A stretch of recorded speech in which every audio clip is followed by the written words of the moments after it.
So I seen Maxime Bernier talking about this story, and I thought I'd make a video about it because, like I say before, climate change is one of the biggest issues going on right now, and not for the reason that the left would think, but the reason I wanted to talk about is that. So basically, what happened is this politician from Quebec. I won't name him. You can go look at the article if you want. It's from the Post Millennial from January 25th. But you can go look at it if you want. But anyways, Quebec politician praises coronavirus for reducing carbon footprint in Wuhan. And I seen it on Maxime Bernier's Twitter feed, and he says, after recently promoting the idea of committing suicide to fight climate change, far-left lunatic says lower carbon footprint in Wuhan is the way of the future thanks to coronavirus. That this is where climate alarmism is leading death. And this is something that I really wanted to talk about because whenever you talk to people that believe in climate change, that they're not like the fanatic kind of Greta Thunberg kind of people, but they believe in it, they don't understand this kind of stuff. They think that it's just, oh, we just care about the environment, like the '90s environmentalists that like reduce, reuse, recycle. Remember hearing that kind of stuff when you were in school. Those kind of people. That's what they think of, but that's not the case. The majority of these climate change alarmists or climate change believers, and I'm going to say the majority because if it's a minority, the minority is staying idly silent when they're costing people lives, um, they're costing people their livelihood, all this kind of stuff. They're costing people jobs. I guess that's one thing I completely forgot to bring up in Alberta. So, I mean, that's something that a lot of people watching this would be concerned about, and obviously, rightfully so. But this is where climate change alarmist is at, is that they haven't been able to convince people in the past because their solution and their idea in the past was, it's rather moderate. Like I say, it was the reduce, reuse, recycle kind of people, and those people were moderate. They were understandable. Like, yeah, like why not recycle? Like I recycle. It doesn't take any more time than just throwing it in the garbage. You just throw it in a different bag and boom, you're good. Um, like it makes no sense. Like reuse stuff if you still can. Like again, you don't have to buy new ones. It's less work. All this kind of stuff, and you know, use LED light bulbs, all this kind of stuff. That's one thing too that really surprised me. All these people that preach climate change, but yet they still use like the old style light bulbs. They use way more energy. They keep their house at like 23 degrees when they could just wear a sweater and keep it at 21 or 20. And they're blasting the AC in the summer. All this kind of stuff that even in the wintertime in Canada, when you go to work, you can turn your heat down. Like, why does the house have to be super warm when no one's in it? So all this kind of stuff that if you actually like, in my mind, if you're not practicing what you're preaching, then I don't care what you're saying, no matter how logical it sounds. If you're not practicing what you're preaching, you don't mean anything to me.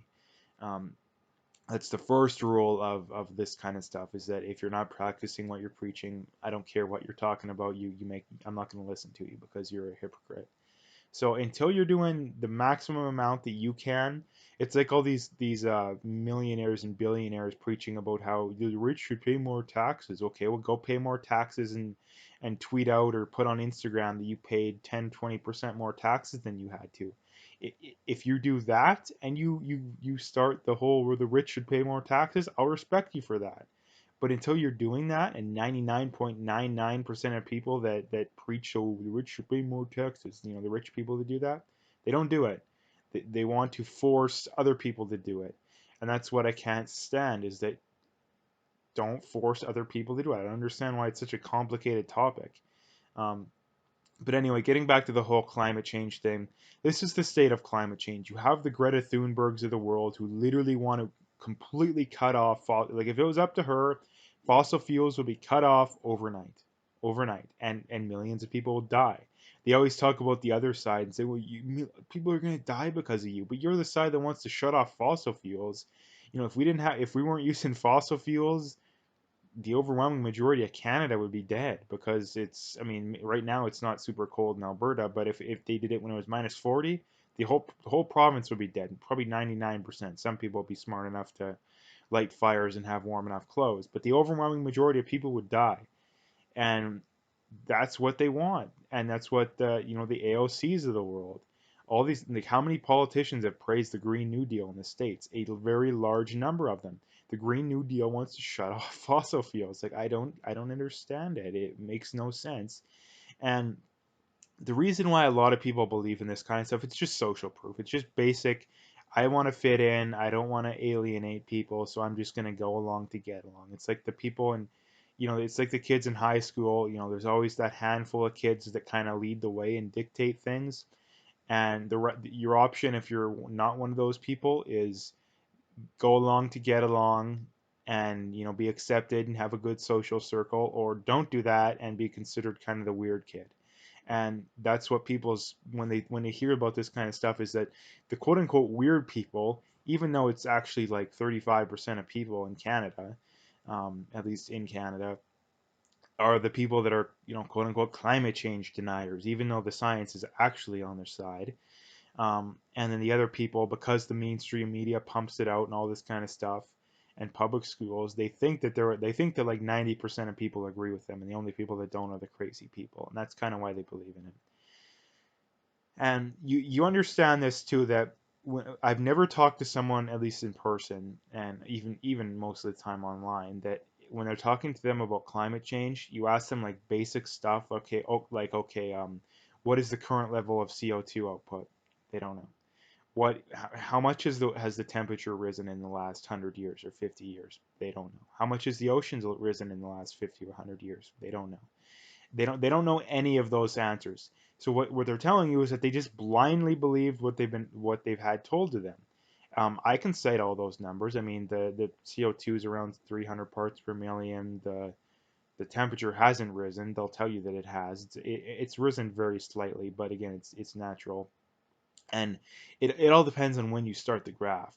If you start the graph in the 1920s or 30s, the temperature's actually gone down quite a bit, because the 1930s was one of the hottest decades. If you start it, again, it all depends on when you start the graph. So the whole, how much is the world warm? I don't think that's a good question to ask, because it all depends on when you start the graph. Um, the ocean levels haven't risen, not at all. If it is, it's negligible. It's going to take tens of thousands of years for it to rise to where cities are going to be underwater. Anyways, yeah, like I say, the whole point of this video is to show that this is where the climate change crowd is. They're no longer the moderate, reduce, reuse, recycle kind of people.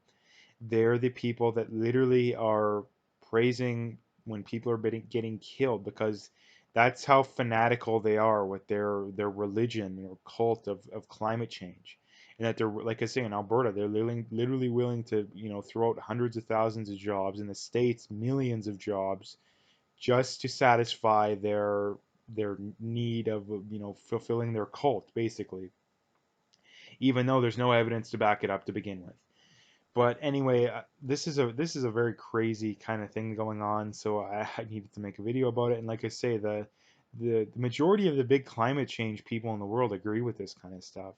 Greta Thunberg, and again, people are going to say, "Oh, she's just a kid," but like on the other hand, they prop her up. Like the left loves it both ways with her. Like on one, if you attack her, oh, she's just a kid, and on the other hand, she's like, "Oh, she's so stunning and brave, and she knows everything."